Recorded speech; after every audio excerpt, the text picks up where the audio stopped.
오늘 우리에게 주시는 하나님의 말씀은 누가복음 22장 53절입니다. 내가 날마다 너희와 함께 성전에 있을 때에 내게 손을 대지 아니하였도다. 그러나 이제는 너희 때요 어둠의 권세로다 하시더라. 아멘. 6월 24일 주님은 나의 최고봉. 오늘 묵상의 제목은 죄성을 인정하십시오입니다. 묵상글입니다. 우리는 죄의 세력이 삶의 모든 재난을 야기시킨다는 사실을 인정하지 않습니다. 당신은 아마도 인간성의 고상함을 말할지도 모르겠습니다. 그러나 당신의 모든 이상을 비웃는 것이 인간성 안에 있습니다. 만일 당신이 인간 속의 악독과 이기심, 저 밑바닥 어딘가에 너무나 독하고 악한 뭔가가 있다는 사실을 부정한다면, 또한 당신도 마찬가지라는 사실을 인정하지 않는다면, 죄가 당신의 삶을 공격할 때 당신은 죄와 타협하게 될 것이고 죄와 싸울 필요가 없다고 말할 것입니다. 당신은 어둠의 때와 죄의 세력을 고려해 왔습니까? 아니면 죄를 인정하지 않은 채 당신 자신을 인식합니까? 친구 관계에서도 죄의 세력이 도사리고 있다는 사실을 인정합니까? 아니라면 당신은 다음 골목길에서 죄와 타협하게 될 것입니다. 그러나 죄의 세력을 인정하면 즉시 그 위험을 깨닫고, 네, 저는 죄의 세력이 무엇을 의미하는지 압니다라고 말할 것입니다. 죄의 인식은 친구 관계를 깨뜨리지 않습니다. 오히려 삶의 근본은 비극이라는 사실 앞에서 서로 돈독하게 배려하게 될 것입니다. 죄의 실체를 인식하지 못하는 인생관을 항상 경계하십시오. 예수 그리스도는 인간성을 절대 믿지 않으셨습니다. 반면 인간성을 향해 냉소적이거나 의심하신 적도 없습니다. 그 이유는 주께서는 그분이 인간성을 위해 무엇을 할 수 있는지를 절대적으로 확신하셨기 때문입니다. 주님의 보호를 받는 자는 진실한 사람이지 죄가 없는 사람이 아닙니다. 스스로 죄가 없다고 생각하는 사람들은 절대로 안전할 수 없습니다. 사람은 죄 없는 상태와는 전혀 무관합니다. 하나님께서는 우리에게 서로 진실하고 긍휼하라고 요구하셨습니다. 죄의 실체를 못 느끼는 것은 어린아이들의 특징입니다. 그러나 어른들이 죄의 세력을 인정하지 않는다면 비난받아 마땅합니다. 샘버스는 고통과 슬픔에 관하여 계속해서 묵상을 우리에게 들려주고 있습니다. 고통과 슬픔의 원인, 그것을 어제는 죄라고 밝혔습니다. 죄가 우리에게 고통과 슬픔, 그리고 죽음을 불러왔습니다. 우리는 그 원인을 분명하게 알아야 합니다. 그 죄가 여전히 오늘도 우리를 고통스럽게 또 슬픔 가운데로 이끌고 있습니다. 오늘 본문 말씀은 예수님께서 이제 군병들에게 잡혀가실 때에 하신 말씀입니다. 내가 날마다 너희와 함께 성전에 있을 때에 내게 손을 대지 아니하였도다. 그러나 이제는 너희 때요 어둠의 권세로다 하시더라. 지금이 너희 때, 어둠의 권세들의 때라고 말씀하고 계십니다. 여전히 지금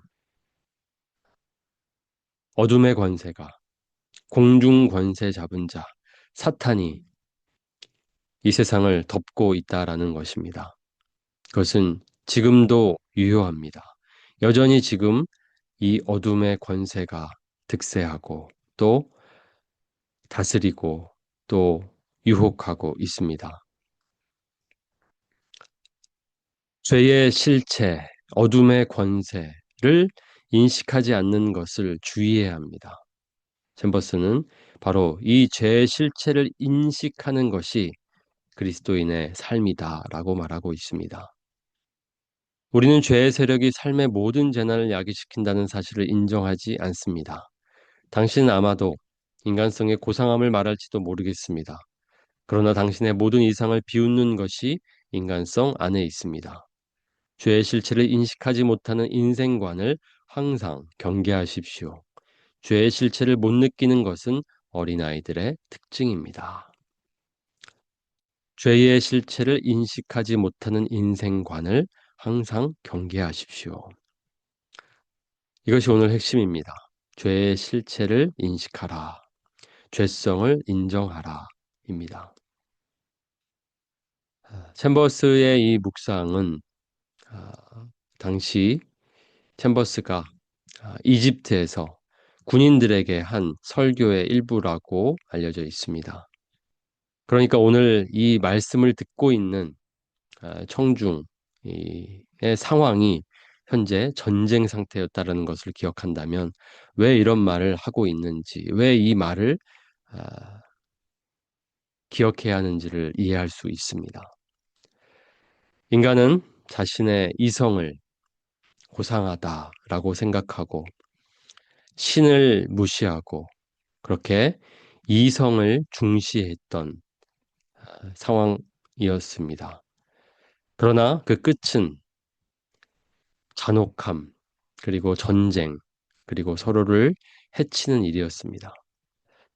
죄는 여전히 우리 안에 살아 있습니다. 그리스도인조차도 이 죄성은 여전히 있습니다. 죄의 이 본성에 이끌려 살아간다면 육신대로 살면 반드시 죽을 것이로되 여전히 우리는 죽음을 맛보게 될 것입니다. 그렇기 때문에 우리는 우리 안에 있는 이 죄의 실체를 언제나 인식하고 또 경계해야 합니다. 예수님은 인간성을 신뢰하지 않으셨습니다. 요한복음 2장 24절입니다. 예수는 그의 몸을 그들에게 의탁하지 아니하셨으니 이는 친히 모든 사람을 아심이요. 인간을 사랑하셨지만 그렇다고 인간에게 자신을 맡기지는 않으셨습니다. 이유는 인간을 너무나도 잘 아셨기 때문입니다. 인간 안의 죄성을 아셨기 때문입니다. 예수님은 바로 그 죄성을 인식하셨습니다. 그러나 그렇다고 해서 인간을 미워하지 않으셨습니다. 인간을 사랑하셨습니다. 우리는 이러한 관점을 가져야 합니다. 죄가 실체로서 여전히 존재하고 있다고 우리는 봐야 합니다. 우리 안에 있고 또 이 세상 속에 있습니다. 인간의 고상함, 인간의 이성, 그것으로 우리가 천국을 만들 수 있다는 헛된 망상, 우리는 따라가서는 안 됩니다. 인간은 신뢰할 수 없습니다. 죄성이 있기 때문입니다. 그러나 우리는 인간을 사랑해야 합니다. 우리 안에 있는 이 죄의 실체를 바로 아는 것이 오늘 우리에게 주신 하나님의 말씀입니다. 예수 그리스도는 인간성을 절대 믿지 않으셨습니다. 반면 인간성을 향해 냉소적이거나 의심하신 적도 없습니다. 그 이유는 주께서는 그분이 인간성을 위해 무엇을 할 수 있는지를 절대적으로 확신하셨기 때문입니다. 예수님께서는 바로 그 인간 안에 있는 죄성을 해결하기 위해 오셨습니다. 인간성을 믿지 않으셨지만 그러나 냉소적이지 않으셨고 의심하지 않으셨다. 그 말은 예수님께서 그 문제를 해결하시겠다는 확신이 있으셨기 때문입니다.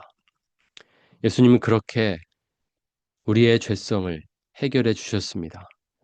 죄의 본성을 가지고 있는 우리들을 거룩하게 하셨습니다. 우리는 주님을 의지해야 합니다. 주님을 신뢰하고 살아가야 합니다. 오직 주님을 따라갈 때만 우리의 죄성을 이기고 거룩한 그 성령의 본성을 따라 살아갈 수 있게 될 것입니다. 예수님께서 원하시는 삶입니다. 주님의 보호를 받는 자는 진실한 사람이지 죄가 없는 사람이 아닙니다. 진실한 사람입니다. 그것은 죄성을 인식하고 살아가면서 예수님을 따라가는, 예수님을 의지하는 사람입니다. 죄가 없는 사람이 아닙니다. 우리가 이 죄성을 무시하고 가볍게 여기면 결국 선 줄 알았을 때에 우리는 넘어지게 될 것입니다. 그렇기 때문에 언제나 우리는 이 영적인 긴장감을 가지고 살아가야 합니다. 오늘도 우리는 넘어질 수 있습니다.